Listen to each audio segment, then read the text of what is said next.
Bonjour à tous et bienvenue sur Synapse. Les marchés américains sont au plus haut, mais ce n'est pas pour autant le moment de jeter toute prudence aux orties. C'est du moins ce que vient nous dire notre invité Christian Parizeau, président d'Altaïr Economics. Mais avant d'engager la discussion avec Christian, rappel rituel, Synapse est une chaîne indépendante. Elle a donc besoin de votre soutien. Comment l'apporter? C'est très simple. Abonnez-vous, commentez les émissions, partagez les émissions et mettez un pouce vers le haut si vous les appréciez. Christian, bonjour. Bonjour. Alors, je le disais en préambule, vous êtes prudent, mais le marché action, lui, ne l'est pas vraiment.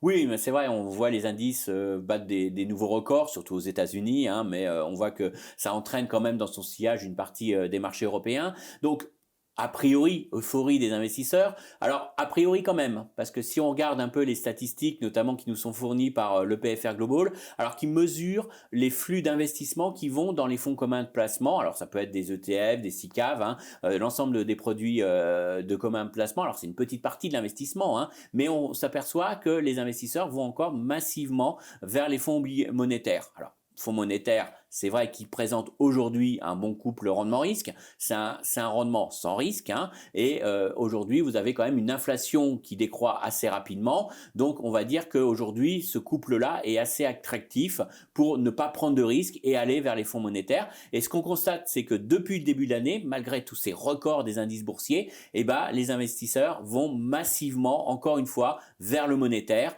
Donc, on voit qu'il y a encore pas véritablement de goût pour le risque. Parce que si j'étais vraiment confiant dans la bourse, si j'avais vraiment envie d'investir et jouer une reprise économique, j'irais plutôt vers des actions un peu plus risquées, j'irais plutôt vers les marchés actions. On devrait voir une majorité de flux aller vers ce type de placement. Alors, pour visualiser en effet l'importance des flux dirigés vers le monétaire, on a un graphique à l'écran.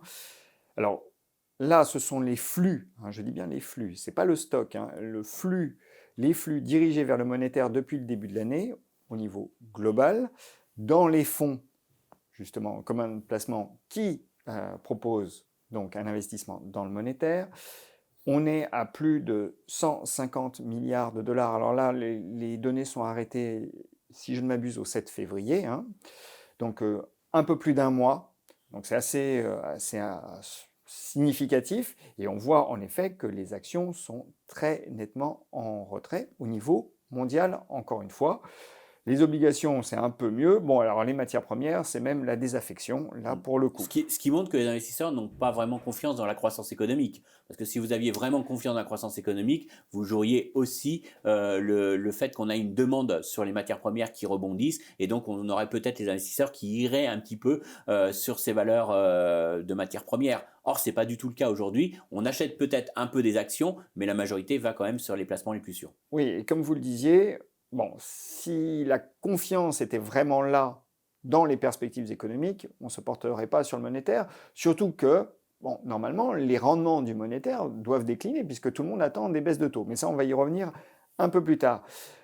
Cela dit, on peut regarder aussi le verre à moitié plein, puisque là, on parle des flux qui se portent sur le monétaire, mais on a énormément de stocks finalement d'argent stocké dans le monétaire, c'est une poudre à canon qui pourrait être utilisée dès lors que finalement on se dit il faut aller sur les actions. Et donc là, ça pourrait propulser les marchés des actions beaucoup plus haut. C'est vrai, c'est près de 8800 milliards d'argent qui reste sur le monétaire aujourd'hui, dont le rendement est appelé à décroître si les banques centrales commencent à baisser les taux. C'est peut-être aussi pas pour ça qu'on en parle autant de ces fameuses baisses de taux. C'est que certains espèrent aussi qu'en abaissant le rendement du monétaire, ça va pousser les investisseurs à prendre plus de risques. Maintenant, toute la question, ça sera est-ce qu'on baisse les taux pour des raisons de risque économique, de ralentissement économique? C'est pas évident à ce moment-là qu'on ait ces arbitrages. Et puis, encore une fois, ça prouve aussi que les investisseurs n'ont pas énormément envie de prendre de risques. Donc, il faudra voir un petit peu comment ça évalue. Alors, par contre, c'est un élément qui me fait dire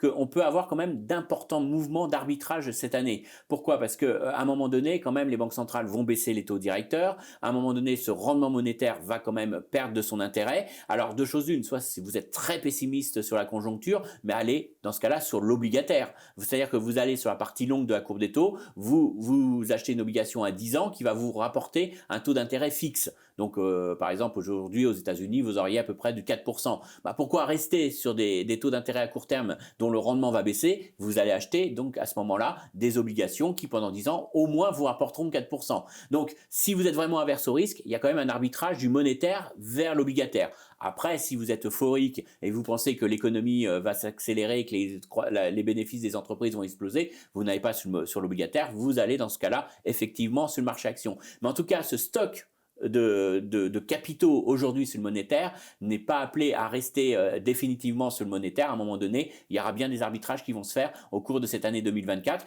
Donc, ça veut dire quand même des mouvements de marché assez importants à attendre sur cette année. Mais en attendant, cela témoigne d'une prudence des investisseurs quant aux perspectives de croissance, manifestement, puisque là, si on continue à avoir des flux majoritairement dirigés vers le monétaire, c'est qu'on a un doute. On n'a pas de visibilité et on n'a pas confiance. Et pour abonder dans votre sens, à savoir que la hausse est peut-être plus fragile que ce qu'on peut imaginer de premier abord, on a un autre graphique, et c'est un graphique que vous nous avez apporté, Christian. Alors là, encore une fois, c'est un graphique assez parlant, c'est le S&P 500 équipondéré sur le S&P 500. Alors, on va expliquer d'abord pourquoi ce ratio. On l'a déjà vu dans une autre émission, mais on va expliquer pourquoi on établit ce ratio. C'est une façon de voir finalement quelles sont les valeurs qui performent, c'est-à-dire est-ce que ce sont les 7 magnifiques ou est-ce que c'est le reste du marché, puisque quand on équipondère, finalement, on efface le poids, la surdomination finalement des 7 magnifiques. Donc ça veut dire, là avec le graphique qu'on a à l'écran, que lorsque la courbe monte, puisque c'est S&P 500 équipondéré sur S&P 500, le marché finalement monte plus dans sa globalité. Et la hausse n'est pas le fait que de quelques valeurs. Bon, ça c'est ce qu'on a constaté d'ailleurs fin d'année 2023. Bon, là j'ai envie de dire qu'on a retracé le mouvement. Oui, c'est totalement ça. C'est-à-dire que c'est vrai que le S&P tient compte de la capitalisation. On voit que la concentration des mouvements a été très forte depuis ce début d'année sur quelques valeurs. Alors, on parlait des 7 magnifiques. Alors maintenant, c'est vrai qu'il y a peut-être Tesla qu'on peut retirer. On voit que ça évolue, ces 7 valeurs. Mais je pourrais vous faire 7 valeurs de l'intelligence artificielle qui concentrent l'essentiel de la performance de la bourse américaine. Alors, en soi, c'est pas forcément complètement délirant. C'est vrai que si vous regardez aussi l'évolution des bénéfices attendus des entreprises de l'indice S&P, ça correspond à peu près aux 7 valeurs qui ont surperformé. Donc, elles concentrent une grosse partie de la croissance des bénéfices. Donc, en soi, on va dire, c'est normal qu'il y a toujours un peu de concentration et ça traduit aussi une réalité économique.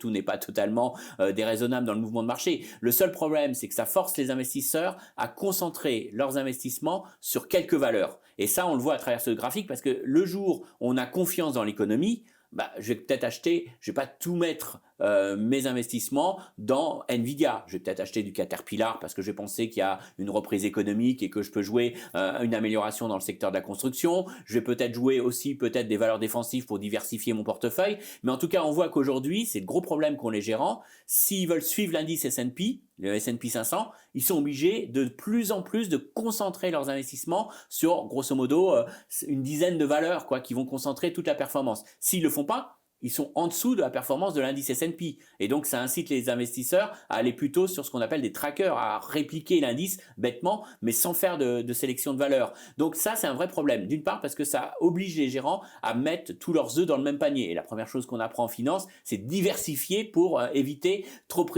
une trop grande prise de risque sur quelques valeurs. Donc ça, c'est un premier problème. Et puis, deuxième problème, naturellement, c'est que ça montre que quand même, les investisseurs n'ont pas confiance. Si vous avez confiance, vous pouvez jouer énormément de valeurs qui vont profiter soit de la croissance, soit d'une baisse des taux de la Fed, ou de la BCE. Vous avez plein de thématiques. Là, on est sur un appauvrissement des thématiques. On a une thématique phare. Alors, je la rejette pas, je dis pas que c'est pas quelque chose d'important, qui est l'intelligence artificielle, mais finalement, on joue cette thématique parce que d'une part, on se dit j'ai pas de visibilité sur la On la joue conjoncture. par défaut, quasi. Voilà, je ne vois pas où on va, je ne vois pas où va l'économie, je n'ai pas de prévisions aujourd'hui qui sont vraiment certaines, et donc finalement je joue ce qui me paraît être certain, ou en tout cas ce qui me permet d'acheter une valeur qui est complètement déconnectée du risque économique. Donc les investisseurs ne prennent pas le risque économique, ne veulent pas aujourd'hui jouer un scénario d'amélioration économique. Donc ça veut dire qu'on fait des plus hauts historiques, mais pas sur une confiance dans l'économie. Et c'est ça, c'est toujours un petit peu gênant quand on commente la performance des indices boursiers. Alors pour appuyer votre propos, on a un deuxième graphique, c'est le ratio growth value, c'est-à-dire valeur de croissance sur valeur des côtés et très cyclique. Bon, encore une fois, quand ça monte, ça veut dire que le numérateur progresse, en l'occurrence c'est la croissance. Donc quand on cherche de la croissance, c'est parce que justement on a une inquiétude sur la croissance. Généralement, on se dit elle va être très rare et elle ne va pas être bien diffusée. Ça se fait au détriment, naturellement, des valeurs les plus décotées et les plus cycliques. Bon, donc ça appuie votre constat, le fait que le marché ne soit pas très serein, finalement. C'est ça l'idée maîtresse, hein, c'est que le marché n'est pas très serein quant aux perspectives. Donc on fait des plus hauts, mais sur une certaine forme d'inquiétude. Et le problème qu'on a, c'est qu'aujourd'hui, vous avez un marché qui peut paraître, on va dire, pas très cher, mais il l'est. Il est très cher parce qu'il est très cher sur des valeurs qui sont des valeurs dites de refuge, qui sont des thématiques de refuge, et il est vraiment pas cher sur des valeurs qui sont cycliques, qu'on pourrait jouer si on avait une amélioration conjoncturelle. Alors quand on parle de marché, on parle de volatilité. On a eu un épisode assez significatif mardi dernier avec la publication des chiffres d'inflation aux États-Unis qui ont un peu surpris tout le monde parce qu'ils se sont avérés supérieurs aux attentes. Alors ce n'est pas la catastrophe non plus, hein, on ne revient pas à 9% d'inflation, mais on a eu un chiffre qui a décondensé le marché et on a assisté à un rebond assez sensible du VIX, hein, c'est-à-dire l'indice de la volatilité sur les actions américaines.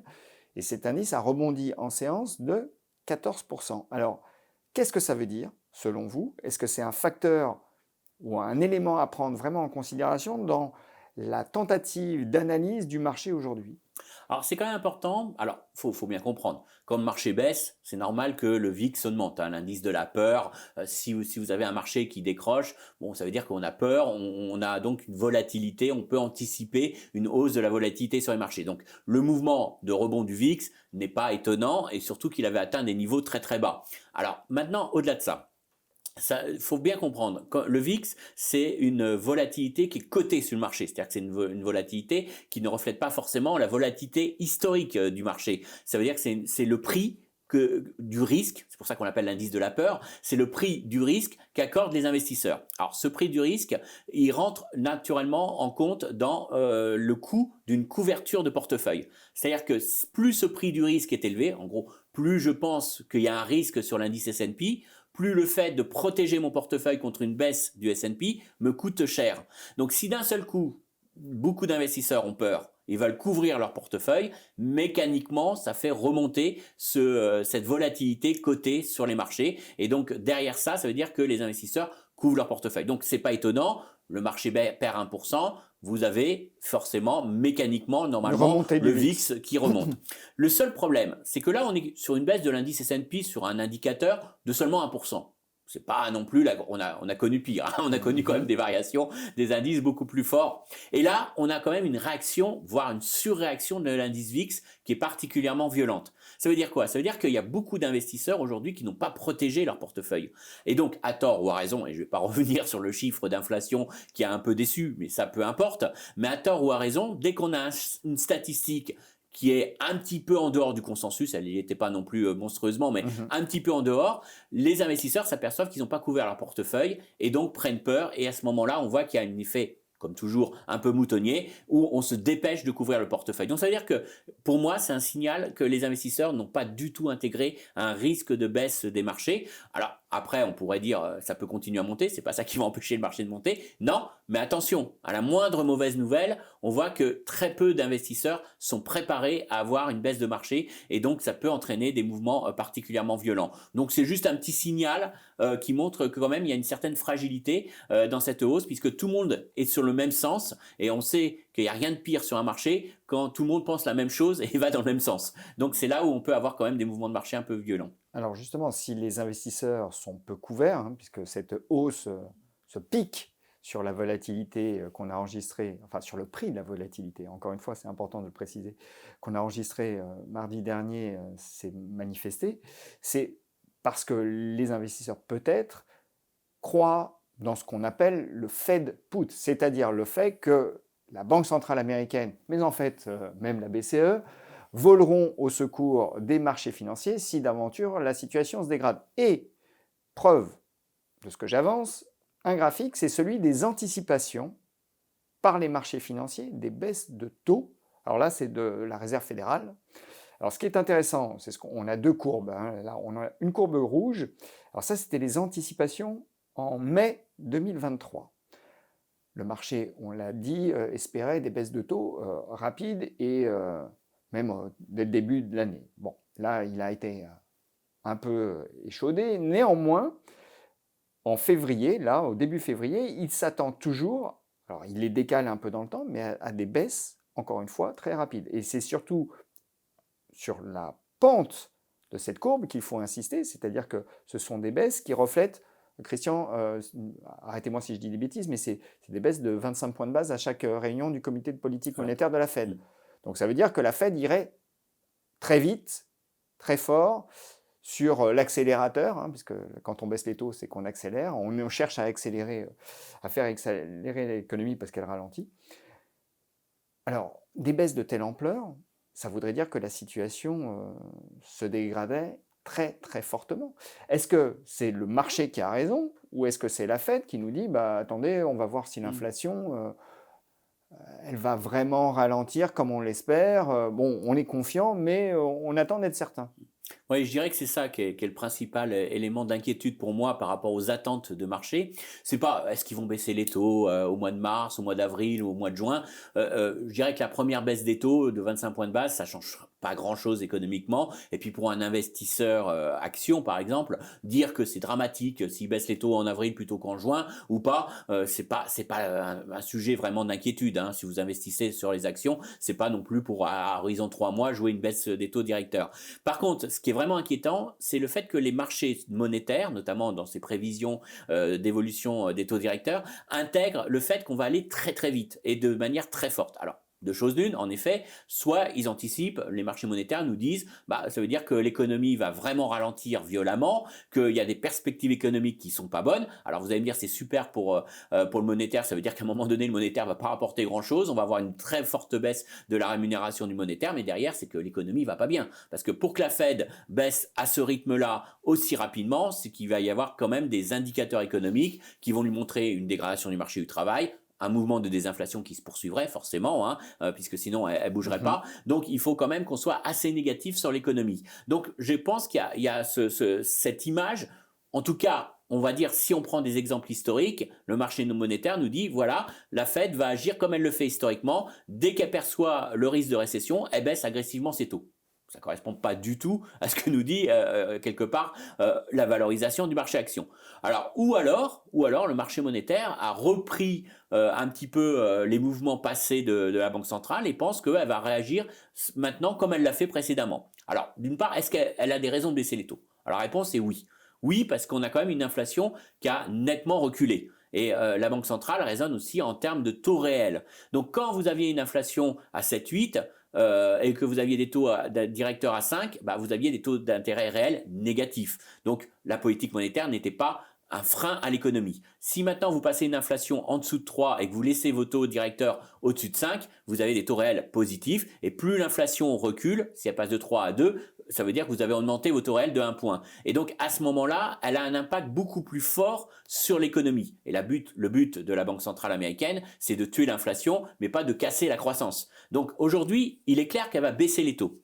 La question, c'est, elle baisse ses taux une première fois de 25 points de base, elle tient compte du mouvement de désinflation, elle ajuste ses taux réels, mais est-ce qu'elle va aller, jusqu'à ce que nous disent les marchés monétaires, à ramener des taux réels négatifs d'ici la fin d'année en baissant de manière agressive? Alors, pourquoi? Si elle voit que l'économie va bien, que le taux de chômage reste bas, que l'inflation se poursuit, qui revient vers son cible, mais est-ce qu'elle a des raisons de remener une politique pour relancer la croissance? Donc deux choses l'une, soit les marchés monétaires ont raison, ils ont largement raison, et on va vers un ralentissement marqué de l'économie américaine, Mhm. c'est pas forcément positif, soit effectivement ils ont tort, mais dans ce cas-là, elle va beaucoup moins baisser les taux que l'anticipent les marchés, et là, ça veut dire qu'on n'a pas forcément l'image d'une banque centrale qui va stimuler véritablement l'économie, et donc ça veut dire qu'on n'a pas forcément ce stimulus monétaire pour redémarrer et pour avoir une croissance encore plus forte aux États-Unis. Alors elle est déjà forte, mais on ne voit pas pourquoi elle stimulerait encore plus. Donc dans tous les cas, il y a quand même un vrai problème de logique entre le marché monétaire et le marché action par rapport aux attentes. Et quelle que soit finalement l'alternative, on a, selon vous, donc une valorisation qui est un peu tendue du côté des actions américaines. On peut le dire On comme peut le ça. dire, voilà, on peut le dire. Alors surtout sur les valeurs de croissance qu'on a parlé tout à l'heure, sur lesquelles les investisseurs ont été assez largement, puisqu'on sait que ce sont des valeurs qui sont très sensibles au taux d'intérêt et que derrière aussi le côté purement mécanique, on a acheté ces valeurs de croissance parce qu'on pense que les taux vont baisser très vite. Donc il y a aussi peut-être un élément aussi de fragilité derrière ces arbitrages qu'on a observés ces derniers mois. Et un autre indicateur qu'on peut peut-être évoquer, qui souligne peut-être la nervosité de certains investisseurs par rapport à la valorisation, ce sont les réactions aux publications de résultats des entreprises du S&P 500. Alors là, on a un histogramme. Qu'est-ce qu'on voit? On voit donc trois colonnes. La première, c'est la plus à gauche, c'est quand les résultats sont supérieurs aux attentes, quel est le pourcentage moyen, enfin, là c'est le pourcentage équipondéré de variation du cours de l'entreprise qui a publié des résultats au-dessus des attentes. C'est 0,7% de gain. Quand c'est conforme, on a une baisse de 2,9%. Et quand c'est inférieur aux attentes, c'est 3,4% de baisse. Donc ça aurait plutôt, disons que ça donnerait plutôt une indication de, oui, de relative nervosité du marché par rapport aux valorisations et donc une réaction assez épidermique quand ce n'est que conforme aux attentes ou voire inférieur. Oui.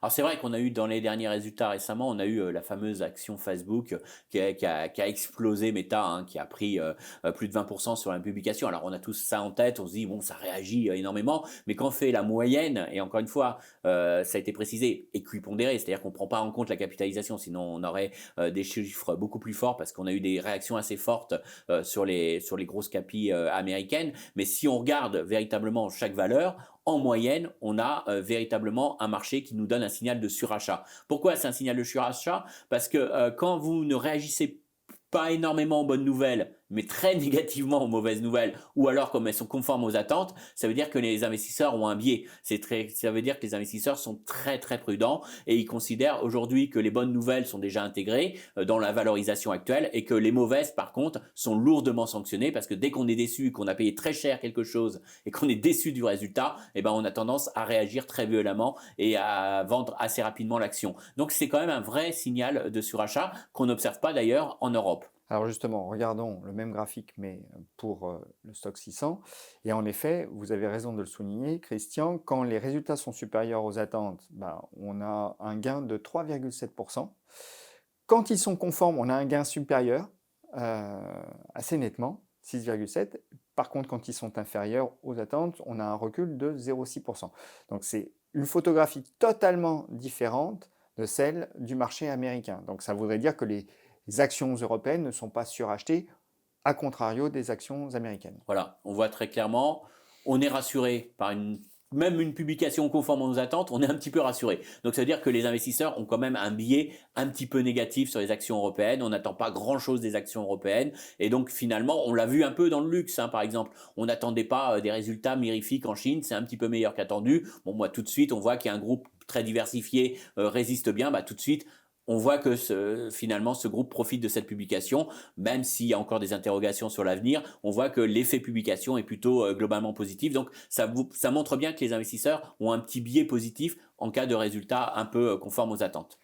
Bon, à vous écouter tout de même, je me dis que la recommandation que vous allez nous faire, c'est ne pas baisser la garde, en tout cas aujourd'hui, rester plutôt prudent. Mais alors, concrètement, on fait quoi sur le marché?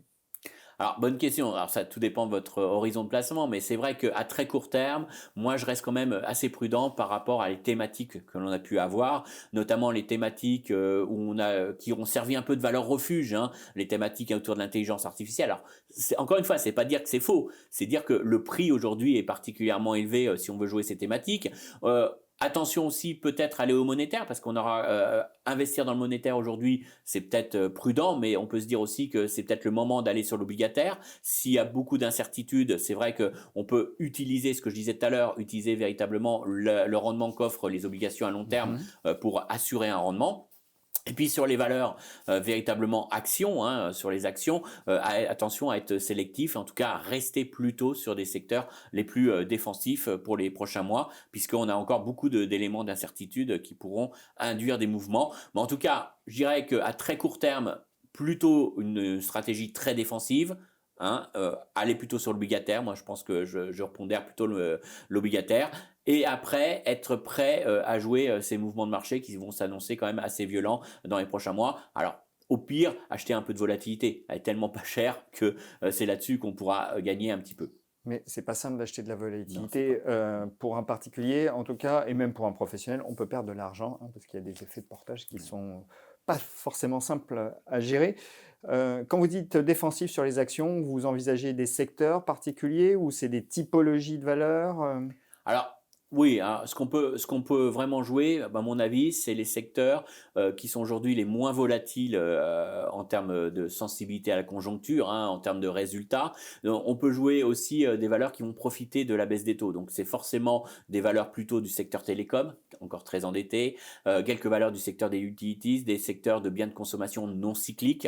On voit que ce sont des secteurs, les secteurs de la santé, je sais qu'il est un peu plus cher, mais c'est des secteurs qui sont quand même relativement défensifs aujourd'hui et qui résisteraient bien à des arbitrages qui seraient défavorables à des valeurs de croissance qui pourraient être affectées si on avait un peu d'aversion de portefeuille d'allocation d'actifs de la part des gérants. Donc vraiment des secteurs plutôt encore une fois défensifs. Alors il y a un moment où il faudra revenir vers les valeurs cycliques, mais ça, il faudra avoir de la visibilité sur la conjoncture et pour l'instant, on ne l'a pas encore. Donc aujourd'hui, c'est vrai que attention à pas jouer les secteurs trop effet de mode aujourd'hui et attention à ne pas aller trop tôt sur ces valeurs value ou les valeurs véritablement cycliques qui aujourd'hui ne pourront remonter que si effectivement on a une visibilité sur la conjoncture, ce qu'on n'a pas à l'heure actuelle. Bon, je vais tenter de synthétiser tout ce que vous nous avez dit. Donc, première chose, il ne faut pas se laisser aveugler par la hausse des indices boursiers. Cette hausse, elle est très mal répartie. Encore une fois, on a des indicateurs qui le démontrent. On voit toujours une appétence très forte des investisseurs pour le monétaire, appétence qui traduit tout de même un certain doute quant aux perspectives de croissance, hein, pour le dire d'une façon un peu polie et raisonnable. Donc, clairement, là, on a bien une inquiétude. On a, traduction de cette inquiétude, encore une fois, une thématique qui est surjouée, une thématique technologique, et là particulièrement la thématique de l'intelligence artificielle, puisqu'on s'interroge sur cette croissance, et là on se dit, il y en aura. On voit également que les valeurs de croissance surperforment les valeurs cycliques et les valeurs des côtés. Vous dites attention au fait que les investisseurs ne sont pas couverts aujourd'hui, et on l'a vu lors d'un événement de marché récent, contre la volatilité. Donc ça, c'est un signe que tout le monde va dans le même sens. C'est pas très bon. Les réactions aux publications de résultats aux États-Unis témoignent là encore d'une certaine nervosité et ça serait plutôt un signe de surachat du marché. Quant aux anticipations de baisse des taux du marché monétaire, eh bien, soit elles sont complètement irréalistes, et là, il y aura un souci parce que, encore une fois, la valorisation n'est peut-être pas en rapport avec la politique monétaire, avec les taux qui vont rester hauts plus longtemps, pardon, ou eh bien, on va avoir un gros accident sur la croissance, et là encore, c'est pas dans les prix de marché. C'est correctement dit. C'est ça. Le message, finalement, se conclut par un mot de prudence. Donc là, elle est plutôt sur du défensif du côté des actions et c'est peut-être le moment de basculer une partie de ce qu'on a mis dans le monétaire sur de l'obligataire pour finalement capter et bloquer du rendement. C'est ça. Voilà. Christian, merci beaucoup. Merci à vous de nous avoir suivis. Abonnez-vous, commentez, partagez et mettez un pouce vers le haut si vous avez apprécié. À très bientôt.